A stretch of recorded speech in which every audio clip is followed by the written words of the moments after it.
మాస్టర్తో మాట మంతి కార్యక్రమానికి స్వాగతం. నేను మీ మాస్టర్ దుర్గా ప్రసాద్.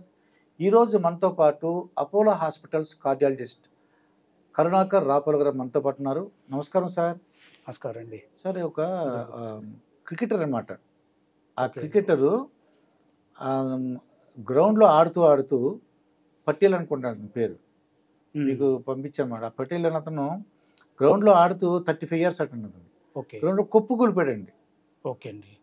అతను చనిపోయాడు, హాస్పిటల్ తీసుకెళ్ళినప్పుడు చనిపోయాడు. అతను మా డౌట్ ఏంటంటే అతను జనరల్గా ఏంటంటే ఒక యువత ఎవరైనా 35 years 30 years వాడికి ఏమన్నా చెడు అలవాట్లు ఉంటే, సిగరెట్ అలాగే బ్రాందీ విస్కీ అటువంటి అలవాట్లు ఉంటే, సరిగ్గా నిద్రపోతే వాడు చనిపోతే ఓహో ఏదో హార్ట్ అటాక్, సరిగ్గా కేర్ తీసుకోలేదు అనుకుంటాం. ఇతను ఒక క్రికెటర్ అండి. అది కుప్పగూలు పెడతారు ఆయన. ఎందువల్ల అంటారు? కారణం ఏంటి అంటారు? అంటే ముఖ్యంగా ఈ స్పోర్ట్స్ పర్సన్స్లో చాలా చోట్ల ఇలాంటివి మనం సడన్గా చూస్తుంటాం, సడన్ కార్డియాక్ డెత్స్. సో దీనికి ప్రధానంగా కారణం వచ్చేసి వాళ్ళకు బై బర్త్ ప్రాబబ్లీ ఏదైనా కంజెనిటల్ హార్ట్ డిసీజ్ ఉండటం కానీ, లేదంటే చాలా వరకు చాలా సాధారణంగా ఈ హైపర్ట్రోఫిక్ కార్డియోమయోపతి అనేది ఒక స్పెసిఫిక్ ప్రాబ్లం. అది చాలా మందిలో ఉంటుంటుంది. ఎస్పెషల్లీ ఈ ఆఫ్రికన్ పీపుల్, మన యుఎస్లో ఆ రేస్లో కొంచెం ఎక్కువ ఉండే ఛాన్స్ ఉంటుంది. అందుకనే అంటే మన దగ్గర అంత ఎక్కువ కాదు, కానీ చెప్పలేము అలాంటిది ఏదైనా కండిషన్ ఉండడం కానీ, లేదా 35 years కాబట్టి ఒక్కొక్కసారి కొంతమందికి ఎర్లీగా ఈ అథెరోస్క్లెరోసిస్ అంటే ఈ కొలెస్ట్రాల్ డిపాజిట్ అయ్యి బ్లాక్ అవ్వడం అనే ఛాన్స్ కూడా ఆ ఏజ్లో స్టార్ట్ అవుతుంటుంది. కాబట్టి ఒక్కొక్కసారి అది కూడా కారణం అయి ఉండొచ్చు. ఏదున్నా కూడా ఈ స్పోర్ట్స్లో, ఎస్పెషల్లీ హై ఇంటెన్సిటీ స్పోర్ట్స్లో ఇలాంటి డెత్స్ సాధారణంగా ఇంతకుముందు చాలా ఎక్కువ జరిగాయి. అలా జరగకుండా ఉండడానికి యుఎస్లో, వెస్ట్రన్ కంట్రీస్లో వాళ్ళు ఒక స్ట్రిక్ట్ ప్రోటోకాల్, అంటే ఏదైనా ఈ హై ఇంటెన్సిటీ స్పోర్ట్స్లో పాల్గొనే స్పోర్ట్స్మెన్కి వాళ్ళు త్వరగా స్క్రీనింగ్ చేసి, including cardiac checkups, including ECG, 2D echo, treadmill test, ఇవన్నీ చేసి డాక్టర్ సర్టిఫై చేస్తేనే వాళ్ళు ఎలో చేస్తారు. కాబట్టి అలా స్క్రీన్ చేయడం వల్ల చాలా వరకు అంటే ఇలాంటి ప్రాబ్లమ్స్ ఏదైనా నుండి బయటపడితే వాళ్ళని డిస్క్వాలిఫై చేసి వాళ్ళని తీసేయడం వల్ల చాలా వరకు ఇలాంటివి తగ్గాయి. ప్రాణాన్ని రక్షించిన వాళ్ళు అవుతాం. నేను అనుకోవడం మన దగ్గర ఇంకా అంత స్ట్రిక్ట్ ప్రోటోకాల్స్ కానీ, అంత స్ట్రిక్ట్ గైడ్లైన్స్ కానీ మన దగ్గర ఫాలో అవ్వట్లే కాబట్టి అప్పుడప్పుడు ఇలాంటివి సంభవిస్తున్నాయని అనిపిస్తుందండి. ఎక్కువగా ఎందువల్ల అంటే ఆ ఏజ్ వాళ్ళకి రాకూడదు, ఎక్కువ పెద్దవాళ్ళకి. చూడు గుమ్మడి గారి పాత సినిమాల్లో గుమ్మడి గారు ఉండేవారండి. ఆయన ఏజ్ ఏదున్నా సరే గుండెపోటుతో మరణించాడు ఆఖరికి ఆయన. ఆ గుమ్మడి గారు అంటే గుండెపోటు అని చెప్పేసి అందరూ అనుకునేవాడు. ఈ చిన్న చిన్న పిల్లలకు చూస్తుంటే మాకు అదే ఆశ్చర్యం ఉంటాయి. దట్టు యువత అంటే ఎటువంటి లక్షణాలు ఏమి ఉండవా డాక్టర్ గారు? అంటే కొద్దిగా గుండె నొప్పిగా, లేకపోతే అతను నెగ్లెక్ట్ చేసి ఉంటాడంటారా? అంటే ఒక్కొక్కసారి మనం ఈ మధ్య చాలా మంది విఐపీస్ని చూసాం. రాజ్ కుమార్ గారు కానీ, గౌతమ్ రెడ్డి గారు కానీ, ఇలాంటి ఇప్పుడు వాళ్ళంతా యంగ్. సో వాళ్ళకు కూడా సడన్గా అంటే యూజువల్గా ఈ హార్ట్ అటాక్ అయితే హార్ట్ అటాక్లో 25 to 30% ప్రజెంటేషన్, అంటే first presentation is the sudden cardiac death.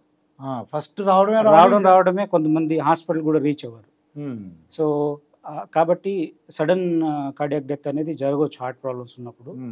అదే కాకుండా ఈ రకమైన ప్రాబ్లమ్స్, కంజెనిటల్ ప్రాబ్లమ్స్ ఉన్నప్పుడు, మనం హైపర్ట్రోఫిక్ కార్డియోమయోపతి అని అనుకోండి, దాంట్లో కొంతమందికి అరిథమియాస్ వస్తాయి, రిథమ్ డిస్టర్బెన్స్, అంటే వెంట్రికులర్ టెకికార్డియా, వెంట్రికులర్ ఫిబ్రిలేషన్ అని కొంచెం రిథమ్ డిస్టర్బెన్సెస్ వస్తాయి. అలాంటివి వచ్చినప్పుడు కూడా జరగవచ్చు. లేదా ఈ హై ఇంటెన్సిటీ స్పోర్ట్స్లో ఉన్నప్పుడు వీళ్ళు ఏంటంటే బాగా డిహైడ్రేట్ అయిపోవడము, లేదంటే బాగా ఎలక్ట్రోలైట్ డిస్టర్బెన్స్, అంటే ఎక్కువ వాళ్ళు తీసుకోలేదు, బాగా ఫోకస్గా ఆడుతున్నారు, మర్చిపోయారు అనుకోండి. సో ఏదైనా ఎలక్ట్రోలైట్ డిస్టర్బెన్స్ రావడం వల్ల కూడా, ఈ ఎలక్ట్రోలైట్స్ తీసుకోకపోతే అది ఆ లాస్ వల్ల, దానివల్ల కూడా ఒక్కొక్కసారి ఈ అరిథమియాస్ ట్రిగ్గర్ అవ్వచ్చు. అంటే ఆల్రెడీ కొంత ఏదైనా ప్రాబ్లం ఉన్నప్పుడు ఆన్ టాప్ ఆఫ్ దట్ ఈ ఎలక్ట్రోలైట్ డిస్టర్బెన్స్, ఈ డిహైడ్రేషన్ వల్ల కూడా ఒక్కొక్కసారి ట్రిగ్గర్ అవ్వచ్చు. సో ఇలాంటి రకరకాల రీజన్స్ ఉంటాయండి. సో అంటే ఇన్ ఏ గివెన్ పర్సన్ ఎందుకు అయింది అనేది మనం ప్రాపర్గా స్టడీ చేస్తేనే తెలుస్తుంది. కానీ ఓవరాల్గా గ్రాస్గా చూస్తే ఐదర్ ఏ కంజెనిటల్ ప్రాబ్లం, అంటే బై బర్త్ వచ్చే ప్రాబ్లమ్స్ని చెక్ చేసుకోకపోవడం వల్ల జరిగే ఇదైనా ఉండొచ్చు, లేదా ఇలాంటివన్నీ ఏదైనా కొంచెం ఎక్కువ డిహైడ్రేషన్ అయిపోవడం, ఎక్కువ ఎలక్ట్రోలైట్ లాస్ అవ్వడము, అలాంటివి. లేదా కొంతమంది మనం చూస్తున్న ఈ మధ్య యంగ్ ఏజ్లోనే హార్ట్ అటాక్స్ ఇవన్నీ కామన్ అవుతున్నాయి. సో అలాంటిది ఏదైనా ఎర్లీగా మొదలైనప్పుడు కూడా అలా జరిగి ఉండవచ్చు. ఇప్పుడు మినిస్టర్ గారు గౌతమ్ రెడ్డి గారు కానీ లేదంటే మన సినిమా యాక్టర్ ఉన్నారు కదండి రాజ్ కుమార్ గారు. రాజ్ కుమార్, ఆయన ఎందుకు చనిపోయారని మీకు రిజల్ట్, మీకు స్టడీ తెలుసు కదా సార్, ఇన్ఫర్మేషన్ వచ్చిందండి ఏమన్నా? అంటే వీళ్ళిద్దరిది అంటే గౌతమ్ రెడ్డి గారు చనిపోయినప్పుడు నేనే ఉన్నాండి.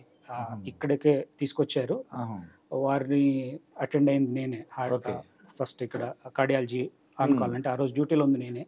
చూసాము అంటే ఆయన బ్రాడ్ డెడ్ కాబట్టి ఇక్కడ తీసుకొచ్చేటప్పటికే డెత్ అయినారు కాబట్టి అంటే అన్ని టెస్ట్లు మనం చేయలేదు.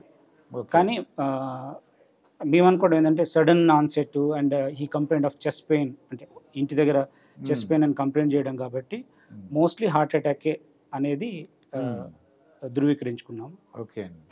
రాజ్ కుమార్ గారిది అయితే నాకు తెలిసినంత వరకు హార్ట్ అటాక్ కన్ఫర్మ్ అయినట్టుంది. ఆయన ఒక క్లినిక్ వెళ్ళడం, అక్కడ ఈసీజీ చేయడము, వాళ్ళది హార్ట్ అటాక్ అని కన్ఫర్మ్ చేసే వేరే సెంటర్కి వెళ్ళే లోపు రీచ్ అయ్యే లోపు ఆయన కొలాప్స్ అవ్వడం జరిగింది. సో అదే అండి, అంటే మనకి ఏదైనా ఇలా చెస్ట్ పెయిన్ వచ్చి ఏదైనా ఈసీజీ చేసినా, ఏదైనా ఒక్కొక్కసారి బ్లడ్ టెస్ట్ చేస్తాం, కార్డియాక్ బయోమార్కర్స్ అంటాం. ఆ టెస్టులు చేస్తే మనకు దాదాపుగా తెలిసిపోతుంది ఇది హార్ట్ అటాకా లేదా కాదా అనేది. కానీ అంటే ఏదైనా కూడా సడన్గా అయితే మనం కనుక్కోవడం అనేది కొంత కష్టం. కాబట్టి మనకు టైం ఉంటే అట్లీస్ట్ ఒక 15-20 minutes, ఒక హాఫ్ అన్ అవర్ టైం ఉంటే మనం ప్రాపర్గా దాన్ని ఎవాల్యుయేట్ చేసి కన్ఫర్మ్ చేసుకోవచ్చు. అదే లాస్ట్ 1 hour గోల్డెన్ అవర్ అంటారు. ఏదైనా పెయిన్ వచ్చిన వెంటనే అవునండి తీసుకొస్తే మీరు రక్షించడానికి అవకాశం ఉంటుంది అంటారు. అవునండి, అంటే గోల్డెన్ అవర్ ఎందుకంటారంటే ఆ టైంలో చేసే ట్రీట్మెంట్ అనేది చాలా ఎఫెక్టివ్గా ఉంటుంది. చాలా వరకు అంటే హార్ట్ అటాక్ వచ్చిన తర్వాత మనం పర్సన్ని సేవ్ చేయవచ్చు, కొంచెం లేట్గా వచ్చినా కూడా వాళ్ళకు సేవ్ చేయొచ్చు. కానీ ఏమవుతుందంటే హార్ట్ మజిల్ అనేది డ్యామేజ్ అవుతూ ఉంటుంది. హార్ట్ మజిల్ ఎంత డిలే చేస్తే అంత మజిల్ అనేది లాస్ అవుతుంది. లాస్ అయినప్పుడు ఏమవుతుందంటే మనిషి సేవ్ అయినా కూడా తర్వాత వాళ్ళకు ఈ హార్ట్ ఫెయిల్యూర్లోకి వెళ్తాడు. హార్ట్ ఫెయిల్యూర్ అంటాం, అంటే హార్ట్ వీక్ అయిపోతుంది. సో ఎంత డిలే చేస్తే అంత వీక్ అయిపోయి అంత హార్ట్ ఫెయిల్యూర్లోకి వెళ్ళే ఛాన్సెస్ ఉంటాయి ఎక్కువ. అదే సివియర్ హార్ట్ ఫెయిల్యూర్లోకి వెళ్ళిన అనుకోండి, వాళ్ళకి తర్వాత కూడా ప్రాబ్లమ్స్ వస్తూ ఉంటాయి. తర్వాత కూడా మళ్ళీ ఈ ఆయాసం రావడము, సడన్గా బ్రెత్లెస్ అవ్వడము, లేదంటే మొత్తం ఒళ్ళంతా వాపులాగా రావడము, లేదంటే ఒక్కొక్కసారి కళ్ళు తిరిగి పడిపోవడం, ఇట్లాంటివన్నీ జరుగుతుంటాయి. సో అంటే ఇనిషియల్ అటాక్లో మనం వాళ్ళని సేవ్ చేసినా కూడా తర్వాత హార్ట్ ఫెయిల్యూర్లోకి అనేది వెళ్ళడానికి చాలా ఎక్కువ ఛాన్సెస్ ఉంటాయి. అందుకనే గోల్డెన్ అవర్ ఏంటంటే ఎర్లీగా వస్తే హార్ట్ మొత్తం టోటల్గా ఓవరాల్గా రికవరీ అనేది కూడా బాగుంటుంది. హార్ట్ ఫెయిల్యూర్లోకి వెళ్ళే ఛాన్సెస్ అనేవి చాలా తక్కువ ఉంటాయి. అందుకని దాన్ని గోల్డెన్ అవర్ అంటే. డాక్టర్ గారు, ప్రతి చెస్ట్ పెయిన్ కూడా మనం గుండెపోటుగా కన్సిడర్ చేయవచ్చు? లేదండి, చెస్ట్ పెయిన్కి చాలా రీజన్స్ ఉంటాయి. హార్ట్ అటాక్ ప్రధాన కారణము. దాంతో చూస్తే ఇంకా వేరే రకాల హార్ట్ ప్రాబ్లమ్స్ వల్ల కూడా గుండెపోటు, వాల్వ్ ప్రాబ్లం ఉన్నా రావచ్చు. లేదా వేరే కొంతమందికి పల్మనరీ ఎంబాలిజం అని ఉంటుంది, మ్యాసివ్ పల్మనరీ ఎంబాలిజం, వాళ్ళల్లో కూడా చెస్ట్ పెయిన్ రావచ్చు. లేదా లంగ్ కండిషన్స్ వల్ల కూడా రావచ్చు. చెస్ట్ పెయిన్ అనేది లంగ్ కండిషన్ వల్ల కూడా, న్యూమోథెరాక్స్, హీమోథెరాక్స్, ఏదైనా ఇట్లాంటి ఏంటంటే లంగ్స్లో ఈ ఏదైతే ప్లూరల్ లేయర్ ఉంటుందో ఆ ప్లూరాలోకి ఒక్కొక్కసారి కొంతమందికి ఎయిర్ లీక్ అవుతుంది, కొంతమందికి ఫ్లూయిడ్ కలెక్ట్ అవుతుంది, కొంతమంది ఇన్ఫెక్షన్ వస్తుంది, అంటే ఇన్ఫ్లమేషన్, దానివల్ల కూడా రావచ్చు. అంటే చాలా ఉన్నాయి. ఈవెన్ హార్ట్ చుట్టూ ఉండే పొరకు వచ్చే ఇన్ఫ్లమేషన్ వల్ల కూడా పెయిన్ రావచ్చు, పెరికార్డైటిస్ అంటాం. సో మయోకార్డైటిస్ ఉంటుంది, మజిల్లో ఉన్న ప్రాబ్లమ్స్ వల్ల కూడా. అంటే చాలా రకాల కారణాల వల్ల పెయిన్ వస్తుందండి. కానీ డాక్టర్ దగ్గరికి వచ్చినప్పుడు, కార్డియాలజిస్ట్ దగ్గరికి వచ్చినప్పుడు ఆ హిస్టరీ చూసి దానికి సంబంధించిన టెస్టులు చేస్తే అప్పుడు దాంట్లో వచ్చే రిజల్ట్స్ని బట్టి దేనివల్ల వస్తుంది అనేది మనం కన్ఫర్మ్ చేసి చెప్తాం. అయితే డాక్టర్ గారు, నాకు అర్థమైంది ఏంటంటే వాళ్ళు ఆడేవాళ్ళు కాకుండా, అదే వాళ్ళే కాకుండా యంగ్స్టర్స్ ఎవరైనా సరే కొద్దిగా హెవీ వర్క్ చేస్తున్నాము, లేకపోతే యంగ్స్టర్స్ కొద్దిగా ఎఫర్ట్ చేయడం, అందరూ కూడా వాళ్ళు ఈ టెస్ట్లకు వెళ్తే మంచిది అనమాట. ముందే డిటెక్ట్ చేయడానికి అవకాశం మీరు చెప్పినట్టు. యాక్చువల్గా ఈ మధ్య మనం ఒక 6 months 1 year బ్యాక్ నాకు ఆరోగ్యం బాగా ఉంది, నాకేం లేదు, జిమ్కి వెళ్ళి చాలా మంది కొలాప్స్ అయ్యి చనిపోయినారు. దానివల్ల ఏంటంటే చాలా మంది జిమ్కి వెళ్ళడం మానేసి, జిమ్కి వెళ్తే మనం కూడా ఏదో ప్రాబ్లం అవుద్దేమో అని చెప్పి చాలా మంది అలా ఈ మధ్య చాలా మంది మానేస్తున్నారు. అదొక ట్రెండ్, జిమ్కి వెళ్ళట్లేదు ఎందుకంటే జిమ్కి వెళ్ళి కొలాప్స్ అవుతున్నారని. సో ఇది కూడా జరుగుతుంది. ఎందుకంటే మనం అంటే హై ఇంటెన్సిటీ ఏదైనా జిమ్కి వెళ్ళి హై ఇంటెన్సిటీ యాక్టివిటీస్ చేసేటప్పుడు, హెవీ వెయిట్ లిఫ్టింగ్ అని లేదంటే హెవీ ఏదైనా వర్క్ చేసేటప్పుడు ఒకసారి చెక్ చేసుకొని వెళ్ళడం బెటర్. స్క్రీనింగ్ లాగా స్క్రీనింగ్ చేస్తారు, స్క్రీనింగ్ చేసి ఈ రొటీన్ టెస్టులు చేసి బాగానే ఉంది, ఈ లెవెల్ వరకు యాక్టివిటీస్ చేయొచ్చు అని రికమెండ్ చేస్తే అలా వెళ్ళడం చాలా వరకు సేఫ్ అండి. ఓకే.